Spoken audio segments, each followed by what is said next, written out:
That one is also called niacinamide and zinc, but their concentration, the ordinary concentration, is niacinamide 10% plus 1% zinc. Yeah. Does it look the same? Does it look the same though? It looks the same to me. The problem I have with it is the pH for this product is placed at 5.3 to 6.4. Ooh. But they say on the website that the vitamin C's formulation for pH level to support skin health and ensure potency, but that's not really true. That's 100% true. Skincare from bright skin, healthy skin, glowing skin. You're in the right channel, so hit that like, subscribe, notification bell. Let's get right into this video. Yeah. Okay, so guys, welcome to my laboratory. We're gonna look at Naturium and the Ordinary products. But today we're just gonna focus on the ingredients and ethical practices between these two brands. No drama here today, guys. Just ingredients, and we're gonna see what's comparable and what's not comparable between the two brands and products that they have to offer.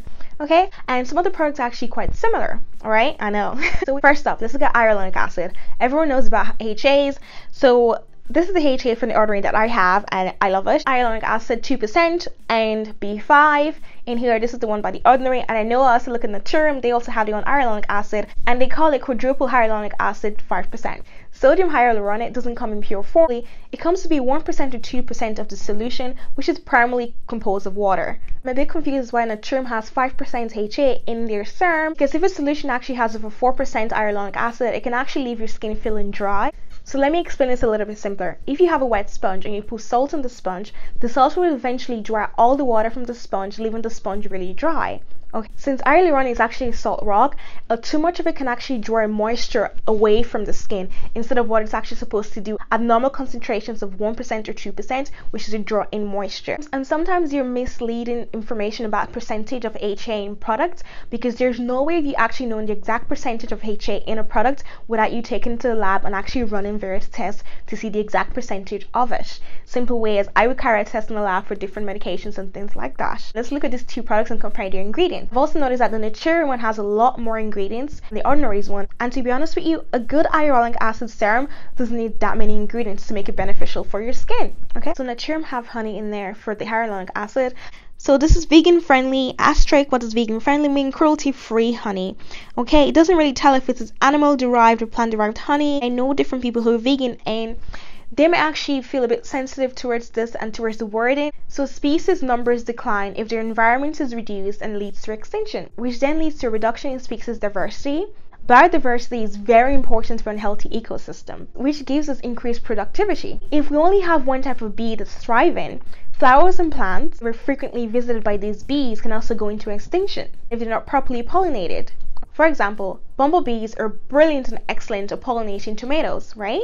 Unlike other pollinators. So if we don't have bumblebees, we don't have tomatoes. Very confusing and unfair to vegans who are actually sensitive about these kind of things. To decide which one is it, vegan or cruelty free. And I also think if a brand or anyone stating anything is vegan, cruelty free, vegetarian, etc., you must go to the strictest and highest standards to make sure you're meeting those statements. If there's even a slight chance or a slight possibility that what you're stating as vegan actually isn't 100% vegan, don't state it at all. Just come straight out and say it's not vegan.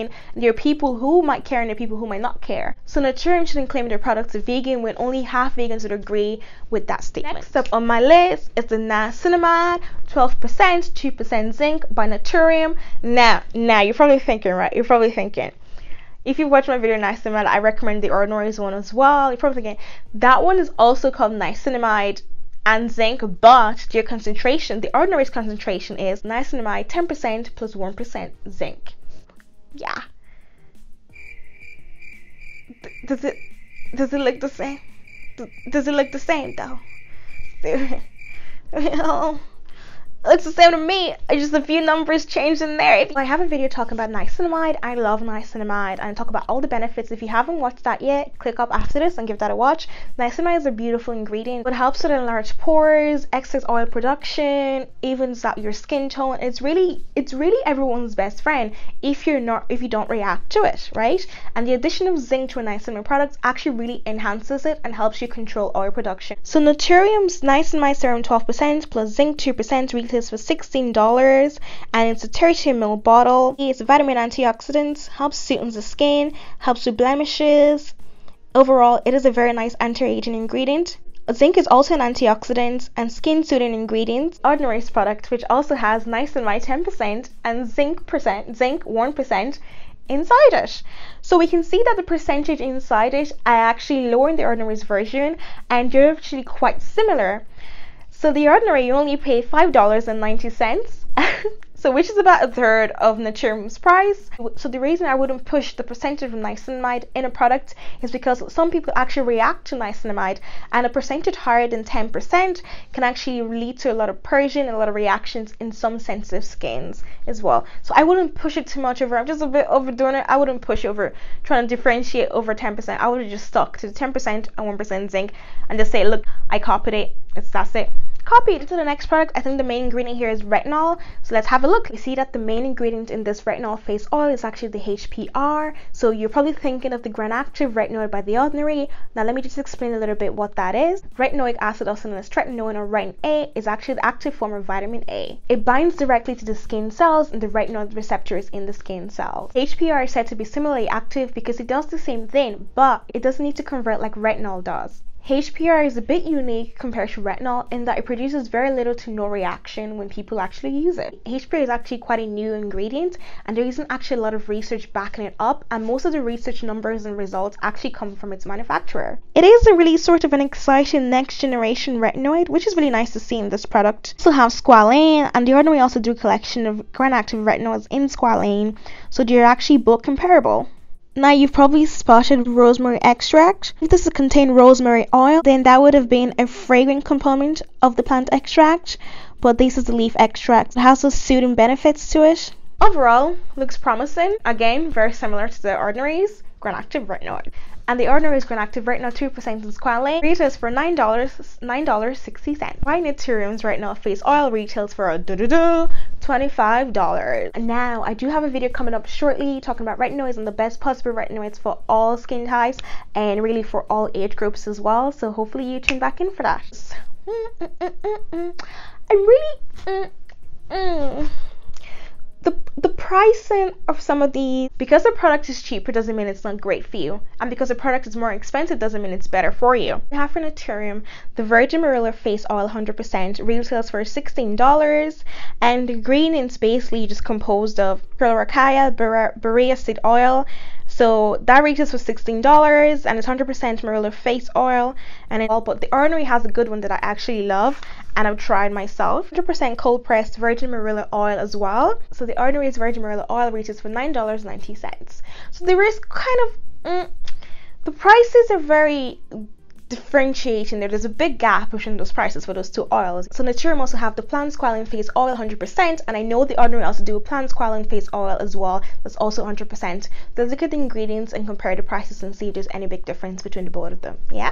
So Naturium have their own plant squalane face oil 100%, and the ingredient should contain 100% squalane, and it does, and it retails for $16, just the same as the marula oil as well. And The Ordinary have 100% derived squalane, plant squalane as well.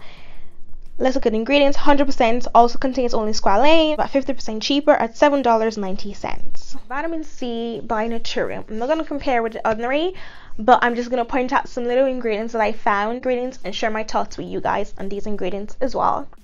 It claims that they're highly stabilized L-ascorbic acid encapsulations, because vitamin C is known for being notoriously unstable. There's also sodium ascorbyl phosphate and some fruit blends. You really want their ascorbic acids though. Now the sodium ascorbyl phosphate is still a stable form of vitamin C, which helps to brighten the skin tone and acts as an antioxidant. But it's really the next ingredient we really like, the ascorbic acid, because it's going to be the most potent form, and the most potent form of vitamin C is actually L-ascorbic acid. But I see gold as a very high ingredient up there because gold can be very sensitizing to the skin. The studies that have been done years ago that say gold are beneficial for the skin have actually been from years ago. So next is glutathione, which is a brilliant antioxidant for the skin, followed by pineapple fruit extract. Ooh, I love pineapple, my favorite fruit. It says it is a vitamin C serum 22%, but I'm not sure what the percentage is. Is it 22% of the ascorbic acid or sodium ascorbyl phosphate? It's not very transparent. A really effective vitamin C serum is usually placed between 10% and 20% to give you that maximum effect and give you that benefits that your skin would love from it. But if you're more sensitive skin and you want less potential irritation, you probably want to go lower into the 10% range, and then higher up to the 20% range if you can tolerate vitamin C. Okay, or if you've been using it for a long time and you're used to it, no adverse effects, then 22% probably would not be an issue for you, but just keep that in mind. The portion that I was kind of really disappointed with is the pH, but I do let you know what the pH is on the website. The problem I have with it is the pH for this product is placed at 5.3 to 6.4. But they say on the website that the vitamin C's formulation for pH level to support skin health and ensure potency, but that's not really true. That's 100% true. Vitamin C needs to be in the range of about 2.5 and 3 or 3.2. You don't want to go over 3.5 because you will lose the potency of the vitamin C. Buying this with such a high pH, you won't really benefit as much from other vitamin C products out there in the market. I think the potency is going to be extremely low, just too high of a pH, unfortunately. Naturium do claim that for their vitamin C products, it's encapsulated in its own pH. I've never really, okay. And they claim that it's therefore considerably effective at a higher pH level. I'm not sure if this is scientifically supported. I've not found any studies on this, and I'm still searching for studies, and I will update my description box if I do come across a study that states that you can maintain a separate pH for individual ingredients suspended in aqueous solutions at a different pH level. Okay, I've not found a scientific study on this. I've not yet found a scientific research supporting the study that the brand is actually claiming this, so I don't know where they got this information from. That's it. That's the comparison video done for today. I hope you guys enjoyed this video. If you guys want me to do more of this, leave your comments down below. I'm happy to do them, and I will see you in my next video. Thanks, lovelies. Hope you're enjoying summer too, girl. Yeah. Okay.